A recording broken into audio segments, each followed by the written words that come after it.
Senhor, vamos começar nossa aula. Noel, faça a Irmão oração. Paulo, irmão José Monteiro, irmão José Pinheiro, irmão Enildo, irmão Carlos, irmão Charles Alves.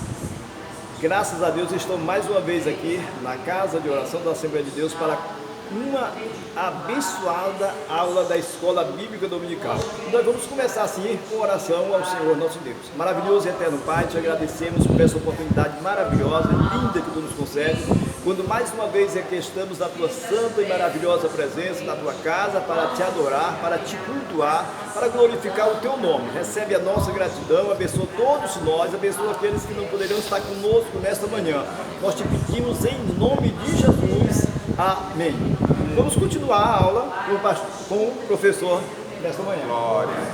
Hoje que o Noel veio Paz do Senhor. sem gravata, porque por fora eles vão lá de filmar. Hoje ele está à vontade. Paz do Senhor. Eu vou ser firmado ainda não. Tu vai sair? Paulo, esquece esse negócio. Bora começar. A nossa lição número 2, dando continuidade à introdução que foi dada no domingo passado. Nós terminamos aquela lição do domingo anterior justamente eu falando que o salmo que eu mais gostava, que eu mais gosto na verdade, é o Salmo 1, porque ele apresenta logo de uma forma bem clara, bem objetiva, qual é a nosso caminho a ser seguido, a não dar dúvida nenhuma para o cristão.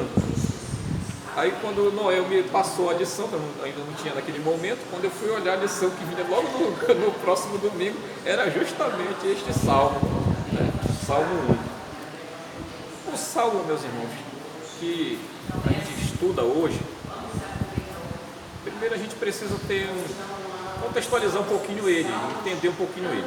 Como a gente falou domingo passado, na verdade o livro de Salmos, que tem 150 salmos, ele é dividido internamente em 5 livros. E esse salmo aqui, ele faz parte do primeiro, que vai do Salmo 1 até o Salmo 41.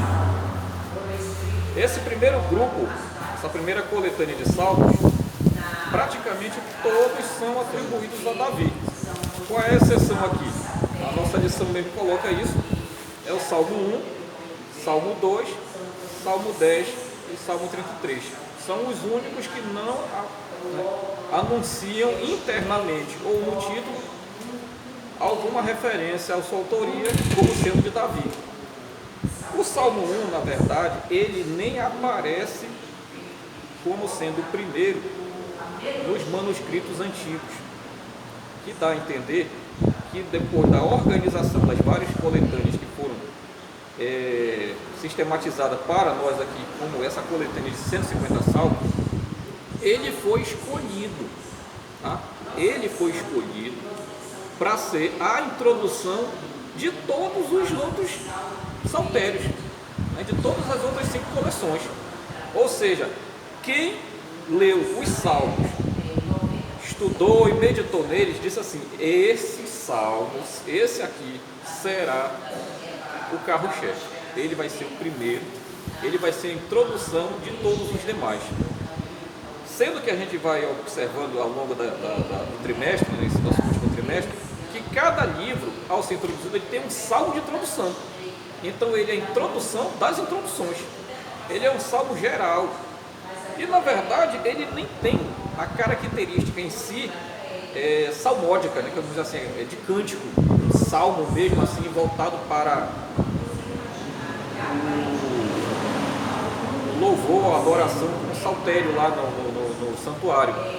Ele é mais didático, é como se fosse mesmo um prefácio, um salmo didático.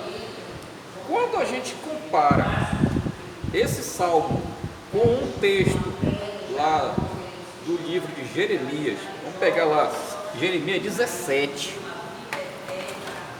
capítulo 17, lá no versículo 5 até o versículo 8, a gente vai ver que tem uma coisa aqui que é curiosa. Esse salmo,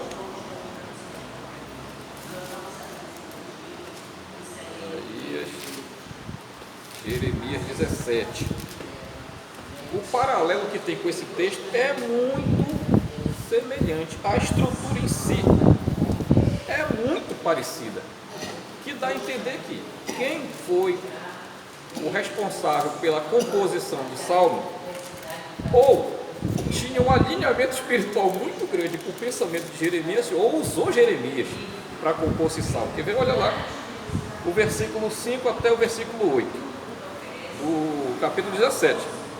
Assim diz o Senhor: maldito o varão que confia no homem e põe a carne por braço e aparta seu coração do Senhor. Será como o arbusto no deserto e não verá quando vier o bem, mas morará nos lugares secos do deserto, em terra saltitrosa e despovoada. Bendito ou bem-aventurado o varão que confia no Senhor e cuja confiança é o Senhor, porque será como a árvore plantada junto às águas e que junto à corrente estende as raízes e não teme o calor, mas sua folhagem estará frondosa e no ano de sequidão não se inquietará, nem deixará de dar fruto. Ou seja, a mesma estrutura do Salmo 1 coloca, primeiro, o justo, ele não confia no conselho dos ímpios, ele não se associa com pecadores, ele não se relaciona com zombadores. Maldito o homem que confia no homem. Depois ele vem naquela estrutura, mas este bem-aventurado, este mais do que feliz, ele será comparado a uma árvore que foi plantada junto a ribeiros de águas, a uma fonte de água perene, que vai tornar a sua folhagem sempre viçosa, ele sempre terá vitalidade e sempre dará seus frutos. E não é assim a condição dos ímpios. Em geral, essa é, nesse paralelo de Jeremias 17, do versículo 5 até o 9, é o paralelo que tem da mesma estrutura do Salmo 1. Aí alguns escritores pensam assim: se o salmista que originalmente criou esse texto se baseou em Jeremias, esse texto ele é pós-exílio, porque o texto só foi mesmo lido depois que o povo retorna. Agora, se é o contrário, não, esse salmo aqui, ele é um salmo que existe anterior a Jeremias, é um pré-exílio.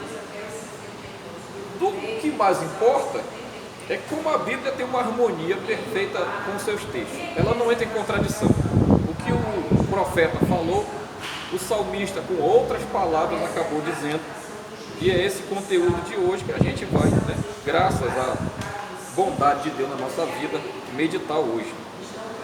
O Salmo 1, eu aproveito aqui toda a oportunidade que a nossa lição dá da gente ir diretamente para o texto, a gente vai diretamente para o texto e aproveita o máximo do comentário que foi deixado na nossa lição. Mas vamos diretamente logo para o texto. Eu comecei dizendo, que o Salmo 1 ele serve como uma introdução. Há também uma corrente de pensamento que diz que, na verdade, esse Salmo 1 ele está fragmentado. E, na verdade, é o Salmo 1 e o 2 que compõem um único Salmo. E que, na verdade, o Salmo 3 é a introdução do livro 1. Qual é essa conclusão aí? Por que se chega a esse pensamento? Porque o Salmo 1 ele começa com bem-aventurado. Descreve uma condição negativa, uma condição positiva, de uma forma individual, e vai aprofundando no Salmo 2 para uma reflexão mais abrangente, pegando já não mais uma comparação entre um antitipo de uma antítese de um homem justo e um homem ímpio, mas pegando de toda uma nação. Por isso eles entendem que, na verdade, o Salmo fecharia no Salmo 2, versículo 12, que termina assim: bem-aventurados todos os que nele se refugiam. O texto começaria com uma bem-aventurança e terminaria com uma bem-aventurança. Sendo isso ou não sendo isso, o texto está aqui mesmo.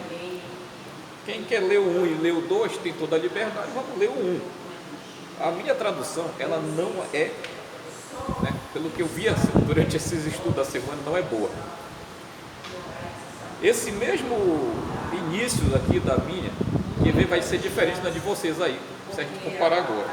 O meu texto diz assim: feliz é o varão que não anda no conselho dos ímpios, nem está no caminho dos pecadores, nem na cadeira ou na roda dos escarnecedores ele se assenta. A palavra que começou foi feliz, né? Tem aquela Bíblia na tradução chamada NVI, Nova Versão Internacional. Posteriormente eles lançaram o comentário bíblico do Antigo e do Novo Testamento da NVI. Quando chega no Salmo 1 e eles fazem um comentário, eles reconheceram que a tradução da Bíblia que eles fizeram estava errada, porque a palavra em português para bem-aventurado lá no texto original não pode ser feliz. Feliz empobrece o termo, a palavra, o sentido que o autor quer usar.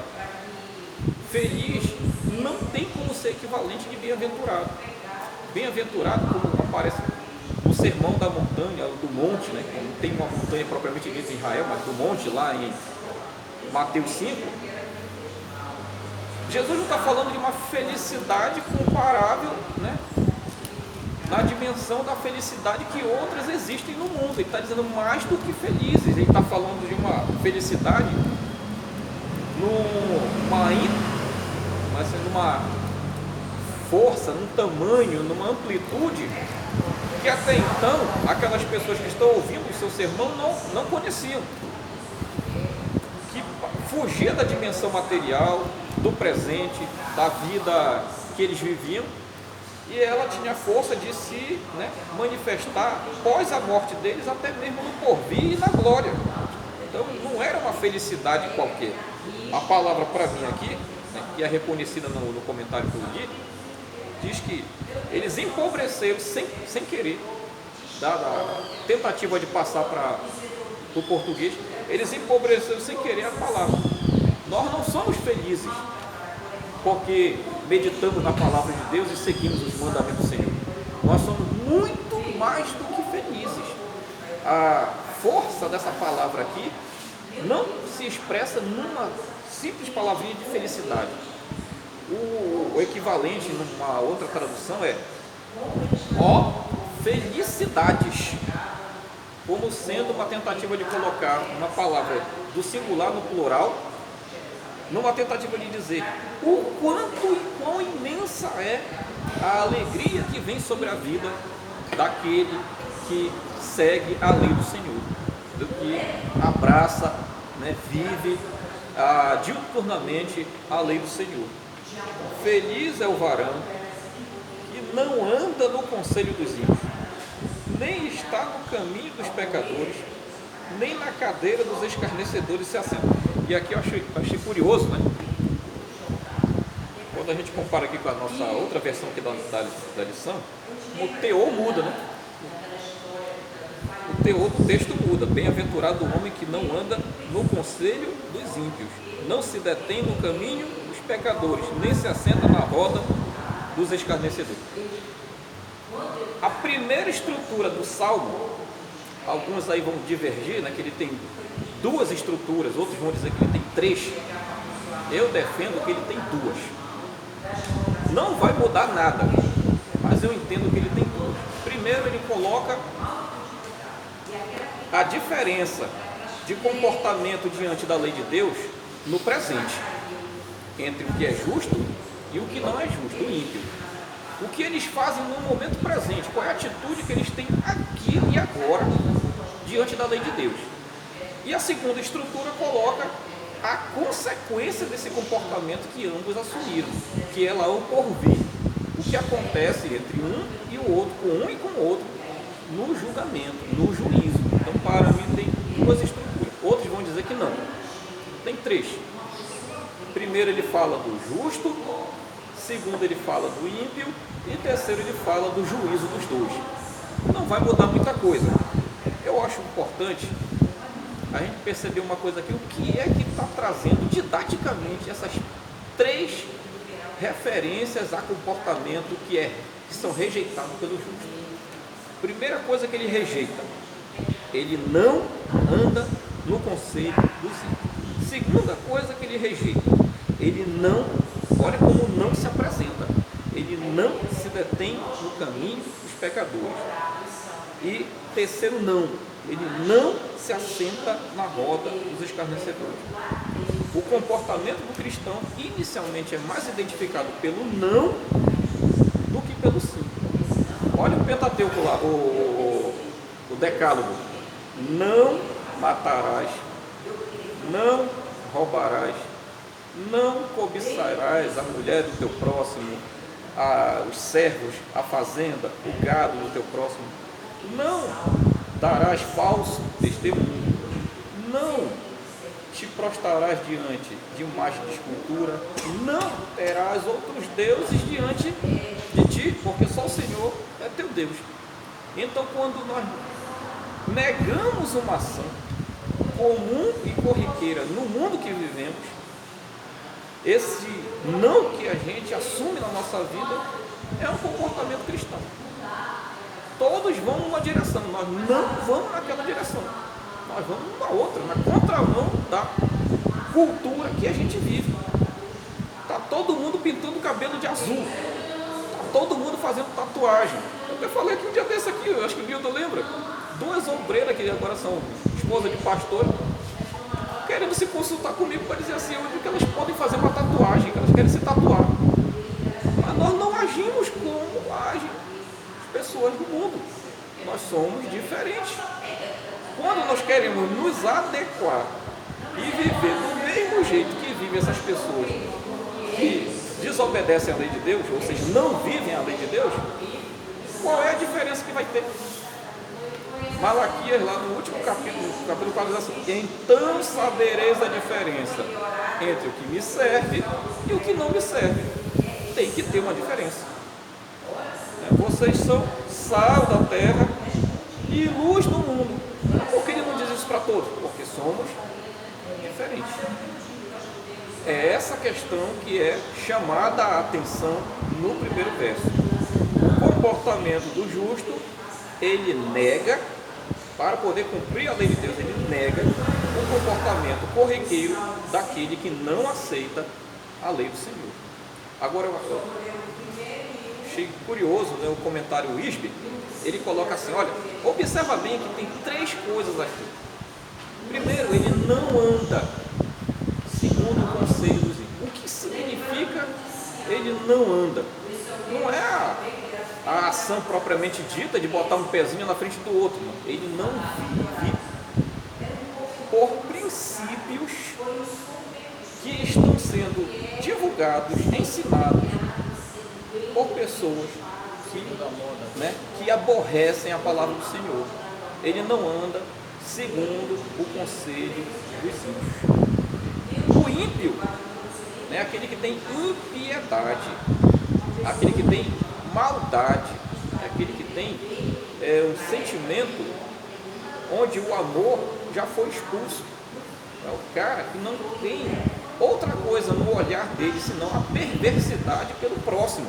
Quando que a lei que Deus nos dá é ama a Deus e ao próximo como a ti mesmo. Então, não tem como viver, moldar o nosso comportamento, nossa vida, por um conselho que eles dão, por um jeito de ser que eles ensinam. E aí nós vamos ter agora um tal de influencer, já veio essa palavra aí. Agora que essa geração dos youtubers tem um troço que eles chamam agora de influencer, ou seja, influenciador digital.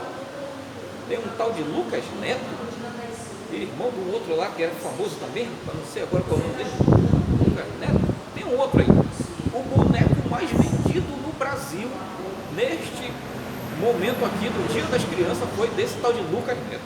Aí eu fui ver que esse menino é um youtuber que só ensina besteira, só fala besteira, não tem um conteúdo que sirva para uma criança, mas as crianças são enlouquecidas pelos vídeos que esse rapaz posta. Ele é um influencer. ele está fazendo o quê? Ele está influenciando a nova geração. A nova geração não vai ser mais influenciada pela mídia direta e aberta, vai ser influenciada pelas redes sociais.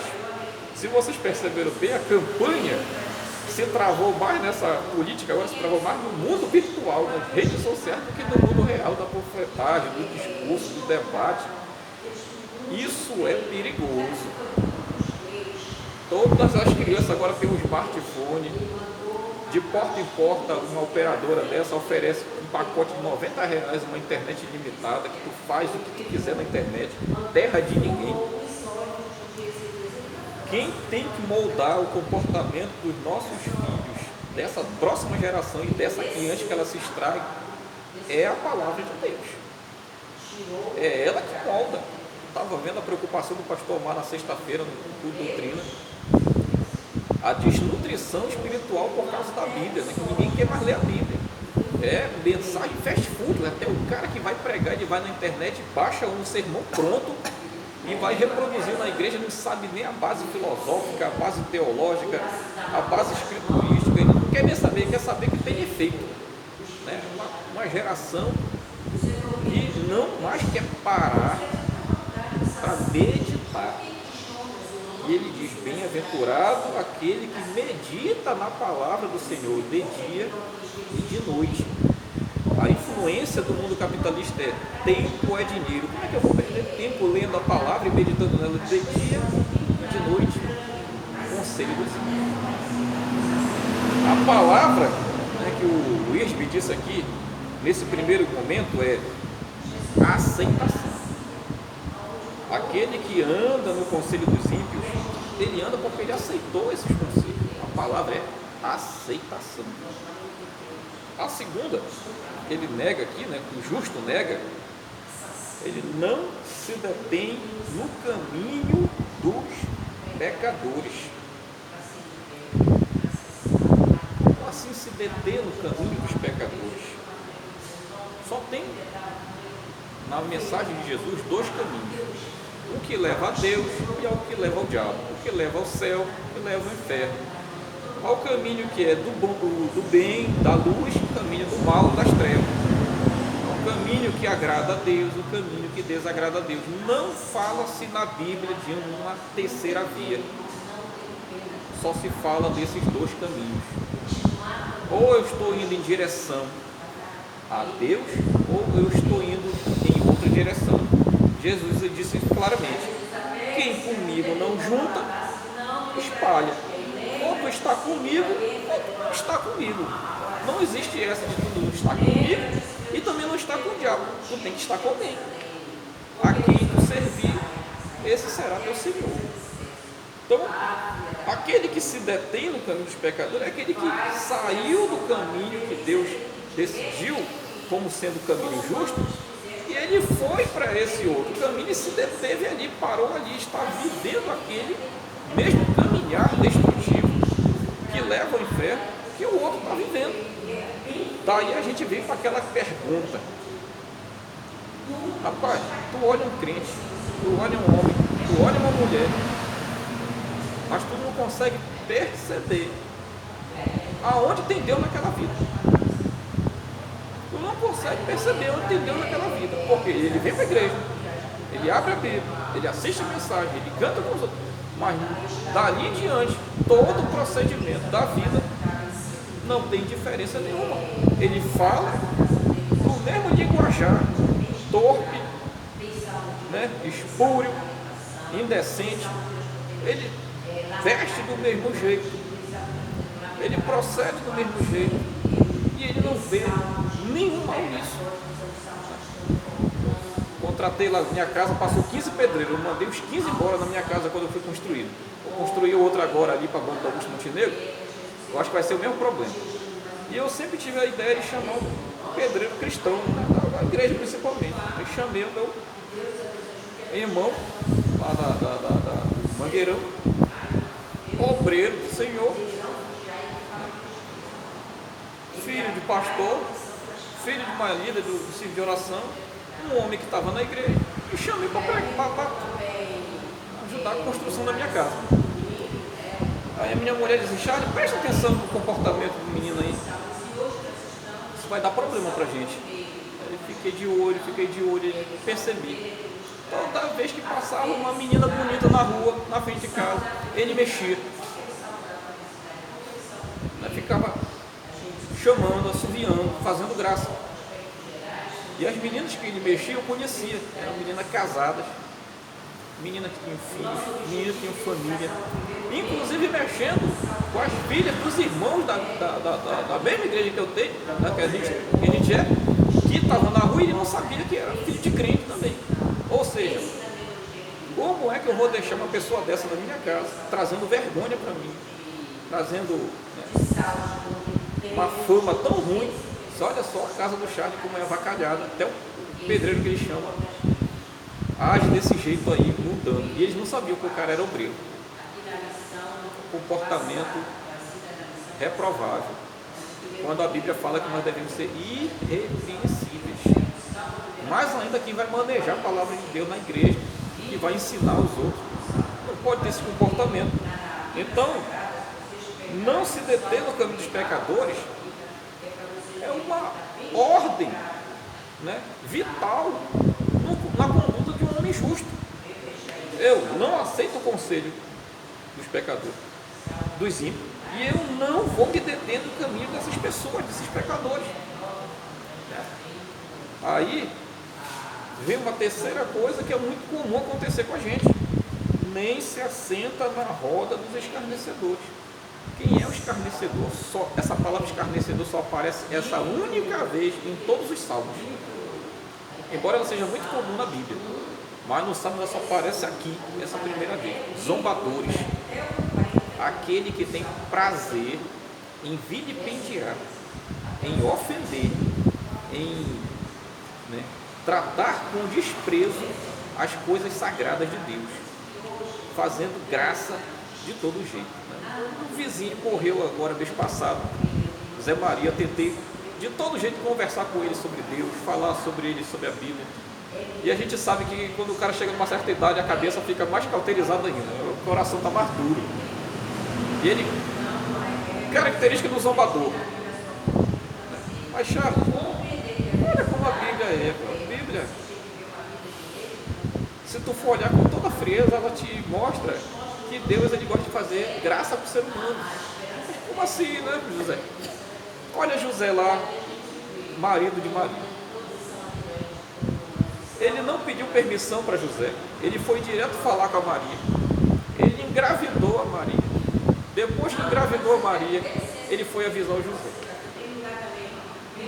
Ou seja, ele embuchou a mulher e depois foi dizer que fez isso. Isso não é uma palhaçada que ele está fazendo com José, com o homem, tipo assim, colocando um enfeite na cabeça do José e depois vai avisar o José que ele fez isso? Ou seja, ele quer zombar, quer fazer com que uma coisa que é propósito de Deus na salvação da humanidade se torne motivo de piada, de avacalhação. E olha que ainda tem gente que faz piada evangélica, né? Piada com a Bíblia, piada com o pastor, piada com a fé, piada com a justiça. Fica fazendo graça com coisa que é santa. E isso acaba se tornando natural. Mas olha bem uma coisa aqui. Nós não nos assentamos na roda de escarnecedores. Nós não aceitamos escárnio. Nós rejeitamos. Eu estou lá bem zinicamente. Todo mundo ali sabe que eu manifesto a minha fé pública, tranquilo. Vou comer à noite, que eu não tenho onde comer mesmo, eu vou comer na rua. Vou jantar no Sabor da Terra, um restaurante lá, e o pessoal me viu. Podemos sentar? Vamos sentar. Sentaram. Aí está lá professor de História, professor de Filosofia, Sociologia, agrônomo, zootecnista, o meu diretor-geral, minha coordenadora de ensino. E estamos lá comendo, né? De repente começou a falar de crente. E crente é tudo safado, tudo caloteiro, pastor é tudo pilantra, só fala em dízimo, que igreja só faz desgraça, se associou com o Bolsonaro, o escambau, não é de Deus, o crente hoje em dia está querendo até armamento. Aí fiquei só na minha. tem um lá, né, que ele já foi da igreja, desviou, sumiu a sexualidade dele homossexual. Aproveita que eu estou ali caladinho e ele fica falando que na área quilombola que ele vai trabalhar, né, ele trabalha com essa questão dos estudos culturais da África, apareceram algumas Assembleias de Deus nos quilombos e que começaram a pregar lá no quilombo que o caboclo, né, os ancestrais que os quilombos veneram eram demônios, tudo capeta.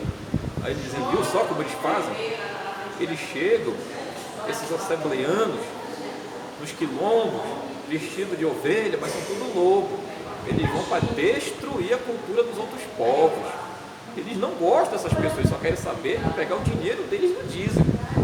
Aí eu disse, gente, boa noite, estou indo. Aí alguém, já tu te ofendeu? Não me ofendi, eu constatei a ofensa mesmo, cara. Vocês só vieram para falar mal de crente, de igreja. Por que vocês não falam mal da injustiça que tem, dessa maldade que tem? Por que todas essas coisas são desse jeito? Vocês só querem falar de crente e de igreja. Parece que se matar crente e fechar a igreja vai salvar o Brasil e vai acabar com o problema da humanidade. E não é assim. Então o escarnecedor sempre vai estar presente nas nossas relações sociais, profissionais. Tu tem uma sociedade, teu sócio não gosta de crente, fica falando mal. Tu tem parente, amigo, como diz na igreja católica, eu fui batizado na igreja católica, eu tinha um padrinho e uma madrinha. No dia que eu me batizei nas águas, nunca mais eles botaram o pé em casa. Odeio crente. Mas quando me disseram, Charles, se tu te batizar nessas águas, nós não vamos falar contigo. Tudo bem. Batizei nas águas até hoje.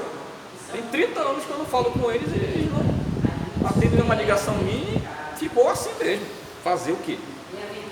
Essa é a escolha que a gente tem que fazer. Toda a nossa vida cristã é de escolhas. Aqui o salmista diz, eu escolhi não andar no conselho dos ímpios, eu escolhi não me deter no caminho dos pecadores, e eu escolhi não me assentar na roda dos escarnecedores. E assim vamos viver. Antes o seu prazer está na lei do Senhor, e na sua lei medita de dia e de noite. A primeira coisa que Deus fala para Josué, olha, meu servo Moisés está morto. A partir de agora tu vai ser o líder. Peço de ti tão somente, não te apartes do livro da lei. Medita nele de dia e de noite. E assim serás abençoado. A nossa